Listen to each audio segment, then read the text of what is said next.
Hello बच्चों, आप सभी को नमस्कार, जय हिंद। तो आज इस वीडियो में हम करेंगे कक्षा 7 विज्ञान रहेगा विषय, और इसमें हम 2-3 चैप्टर्स के मल्टीपल चॉइस क्वेश्चन या बहुविकल्पीय प्रश्न उत्तर करेंगे जो आपके सेट के एग्ज़ाम में आ सकते हैं। तो आपने इस वीडियो को अपने दोस्तों के पास ज़रूर भेजना है ताकि वो सभी इसका फ़ायदा उठाएं, ठीक है। और इस चैनल को सब्सक्राइब कर लेना है यदि आपने नहीं किया, और वीडियो अगर अच्छी लगे तो लाइक भी कर देना, ठीक है। तो सबसे पहला प्रश्न है आपके पास, अम्ल क्षार और लवण पाठ में से है ये। तो कुछ पदार्थ का स्वाद खट्टा क्यों होता है?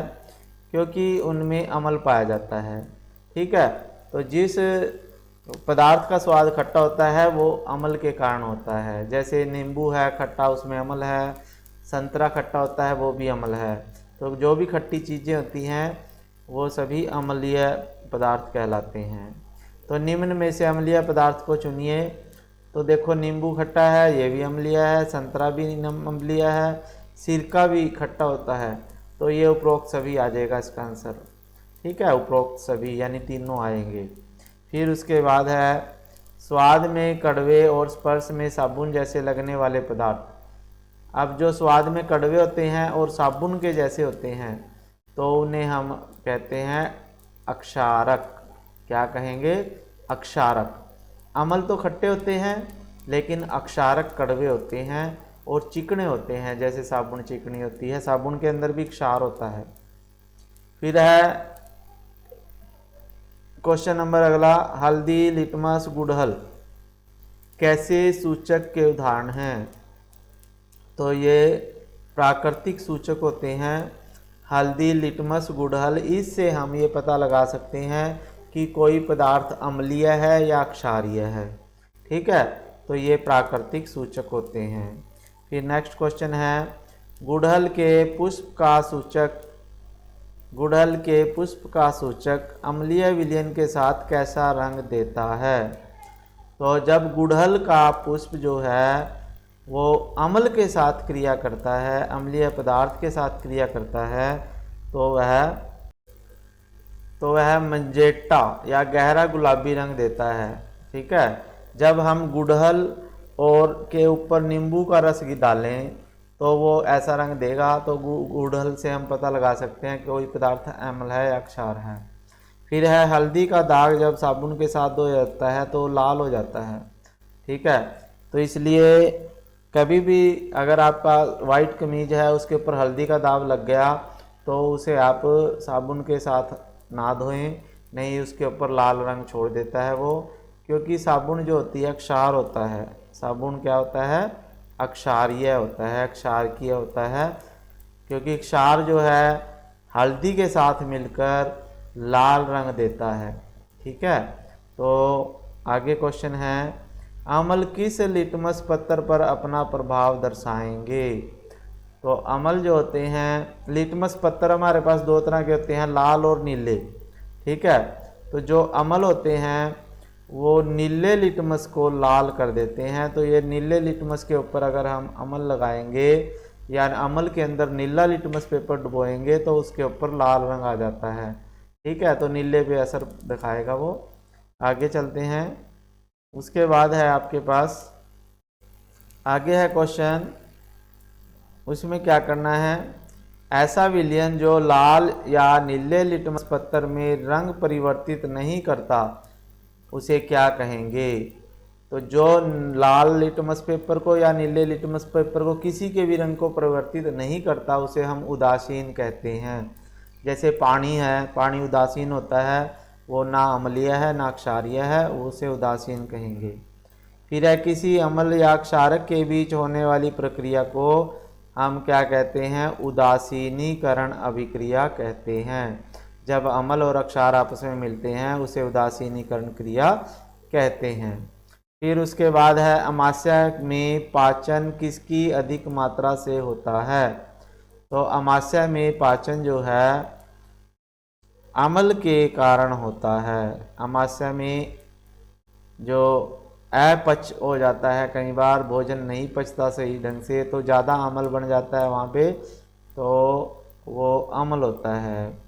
फिर अपाचन से मुक्ति के लिए हम क्या करते हैं, तो यहाँ पाचन की बजाय अपाचन आएगा, ये वाला अक्षर। ठीक है, तो जब हमें अपाचन हो जाता है तो हम प्रति अम्ल लेते हैं। प्रति अम्ल का मतलब है क्षारीय दवाई लेते हैं, जो क्षार होते हैं, क्योंकि क्षार और अम्ल आपस में मिलकर उदासीन हो जाते हैं और हमारे को दर्द जो है ठीक हो जाता है। फिर नेक्स्ट क्वेश्चन है, चींटी काटते वक्त हमारी त्वचा में क्या छोड़ देते हैं। तो जो चींटी है जब काटती है तो वो हमारी त्वचा में अम्लीय द्रव छोड़ देते हैं। ठीक है, जिससे हमें जलन होती है। तो यदि हमें इस जलन से बचना है तो हम चींटी के काटे हुए स्थान पर साबुन के साथ धो सकते हैं हम। ठीक है, उससे हमारी जलन कम हो जाएगी, क्योंकि साबुन में क्षार होता है। फिर है, मृदा में अत्यधिक अम्लीय होने पर क्या मिलाया जाता है, तो उसमें कैल्शियम हाइड्रोक्साइड मिलाया जाता है और कैल्शियम ऑक्साइड भी मिलाया जाता है। तो ये दोनों हम मिला सकते हैं उसमें। ठीक है, फिर आगे चल, क्योंकि ये दोनों कैल्शियम ऑक्साइड और कैल्शियम हाइड्रोक्साइड जो हैं अक्षारीय होते हैं और मिट्टी में अम्ल होता है, तो ये दोनों आपस में मिलकर उदासीन हो जाती है, मिट्टी उपजाऊ बन जाती है। फिर अगला क्वेश्चन है आपके पास, कारखानों के अपशिष्ट पदार्थों को जलाशय में प्रवाहित करने से पहले क्या करना चाहिए, तो उनको उदासीन करना चाहिए पहले, फिर उनको उसमें डालना चाहिए हमें जलाशयों में, नदियों में। ठीक है, क्योंकि वो अम्लीय या क्षारीय हो सकते हैं। नेक्स्ट क्वेश्चन है, तो आगे आपके पास क्वेश्चन नंबर व्यापक रूप से परिवर्तन कितने प्रकार के होते हैं। ये परिवर्तन वाला पार्ट है, भौतिक और रासायनिक परिवर्तन। तो ये परिवर्तन 2 प्रकार के होते हैं। ठीक है, तो परिवर्तन को मुख्य रूप से कैसे वर्गीकृत करेंगे, तो परिवर्तन एक तो भौतिक परिवर्तन होता है, एक रासायनिक होता है। तो कै और खै दोनों आ जाएंगे इसमें। ठीक है, फिर है, निम्न में से पदार्थ के भौतिक गुण कौन से हैं। तो भौतिक गुण तो वो होते हैं जो हमें बाहर से दिखाई देते हैं, जैसे एक वस्तु का आकार कैसा है, वो छोटा है बड़ा है, माप कैसा है, उसका रंग कैसा है। तो ये तीनों इसके भौतिक गुण हैं। तो ये उपरोक्त सभी इसका आंसर आ जाएगा। फिर क्वेश्चन है अगला, ऐसे परिवर्तन जिनसे किसी पदार्थ के भौतिक गुणों में परिवर्तन होता है उसे भौतिक परिवर्तन कहते हैं। ठीक है, और जिस परिवर्तन में रासायनिक गुणों का परिवर्तन होता है उसे रासायनिक परिवर्तन कहते हैं। तो निम्न में से भौतिक परिवर्तन को चुनिए। तो भौतिक परिवर्तन में जैसे जल से बर्फ़ बनता है और बर्फ़ से जल भी बन जाता है, तो ये भौतिक परिवर्तन है। कपड़े का सूखना, ये भी भौतिक परिवर्तन है, क्योंकि गीला कपड़ा था सूख जाता है, सूखा कपड़ा दोबारा फिर गीला हो सकता है। और कागज़ का काटना, तो कागज़ को जब हम काटते हैं तो वो कटा हुआ भी कागज़ ही होता है, नई चीज़ नहीं बनती, तो उसे भौतिक परिवर्तन कहेंगे। तो ये उपरोक्त सभी आ जाएंगे भौतिक परिवर्तन में। ठीक है, नेक्स्ट क्वेश्चन पे चलते हैं। तो अब आगे है आपके पास रासायनिक परिवर्तन। तो रासायनिक परिवर्तन किसे कहते हैं, जिसमें एक या एक से अधिक नए पदार्थ बने उसे रासायनिक परिवर्तन कहते हैं। तो वह परिवर्तन जिसमें एक से अधिक नए पदार्थ बने उसे हम रासायनिक परिवर्तन कहते हैं। फिर रासायनिक परिवर्तन में निम्न में से कौन सी घटनाएं हो सकती हैं। तो रासायनिक परिवर्तन में ध्वनि भी उत्पन्न हो सकती है, रंग भी बदल सकता है, गैस भी बन सकती है। तो ये तीनों हो सकते हैं। तो उपरोक्त सभी आ जाएगा रासायनिक परिवर्तन में। फिर उसके बाद है, कोयले, लकड़ी या पत्तियों का जलना कैसा परिवर्तन है। तो कोयले, लकड़ी या पत्तियों का जलने से राख नई चीज़ बनती है, तो वो रासायनिक परिवर्तन होता है, जिसमें नया पदार्थ बनता है। फिर लोहे पर जंग की परत चढ़ाने की प्रक्रिया को क्या कहते हैं। तो लोहे के ऊपर जिंक की परत चढ़ाते हैं ताकि उसको जंग ना लगे, तो उसे हम यशद लेपन कहते हैं। ठीक है, फिर उसके बाद है आपके पास क्रिस्टलीकरण एक कैसा परिवर्तन है। जो क्रिस्टलीकरण है वो एक कैसा परिवर्तन है, वो है भौतिक और उत्क्रमित परिवर्तन। ठीक है बच्चों, नेक्स्ट क्वेश्चन पे चलते हैं। अगला पाठ है आपके पास मौसम के बारे में ये पाठ है। तो भारत में मौसम की रिपोर्ट किसके द्वारा तैयार की जाती है? तो भारत में जो मौसम विभाग है, भारत मौसम विभाग है जो, उसके द्वारा मौसम की रिपोर्ट तैयार की जाती है। फिर है किसी स्थान के मौसम को जानने के लिए कौन कौन से घटक का पता होना चाहिए? तो मौसम देखने के लिए हम उसका तापमान देखते हैं, वहाँ पे आर्द्रता कितनी है और वायु की किस गति से वायु चल रही है, तो ये तीनों चीज़ें देखते हैं। तो इसलिए इसका आंसर उपरोक्त सभी आ जाएगा। ठीक है, उपरोक्त सभी। फिर है आपके पास मौसम को मापने वाले तापमापी को क्या कहते हैं? तो मौसम को मापने वाले तापमापी को क्या कहते हैं? तो मौसम को मापने के लिए हम अधिकतम और न्यूनतम तापमापी का उपयोग करते हैं। उससे क्या होगा, अधिकतम तापमान और न्यूनतम तापमान हम इससे रीडिंग करते हैं भी आज का कितना तापमान कम हुआ और कितना ज़्यादा हुआ। फिर उसके बाद है आपके पास किसी स्थान के मौसम की लंबी अवधि के आधार पर एकत्रित आधार पर मौसम का पैटर्न क्या कहलाता है? तो जब वो लंबी अवधि का मतलब 20, 25 साल, 30 साल की जब हम मौसम देखते हैं कहीं का, तो वो जलवायु होती है। ठीक है, और मौसम जो होता है छोटी टाइम के लिए होता है, जलवायु कई सालों के लिए होता है। किसी स्थान पर जलवायु जानने के लिए कितनी अवधि का समय पैटर्न देखा जाता है? तो इसमें है आपके पास कम से कम 25 वर्ष का देखा जाता है। ठीक है, तो 25 वर्ष इसमें आंसर आ जाएगा। फिर है निम्न में से कौन प्रतिदिन नहीं बदलता? तो प्रतिदिन जो है मौसम बदलता है, वाष्पन भी हो सकता है, बादल भी चेंज हो सकते हैं, लेकिन जलवायु प्रतिदिन नहीं बदलती। तो इसमें एक ख भाग आ जाएगा जलवायु। ठीक है बच्चों, तो आगे चलते हैं।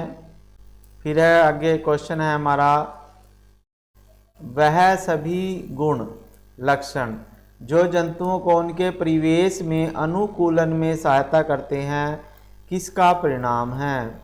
तो ये विकास की प्रक्रिया का परिणाम है। तो इसमें कै भाग है विकास की प्रक्रिया का परिणाम, जिसके कारण वो अपने आप को किसी भी जलवायु में ढाल सकते हैं।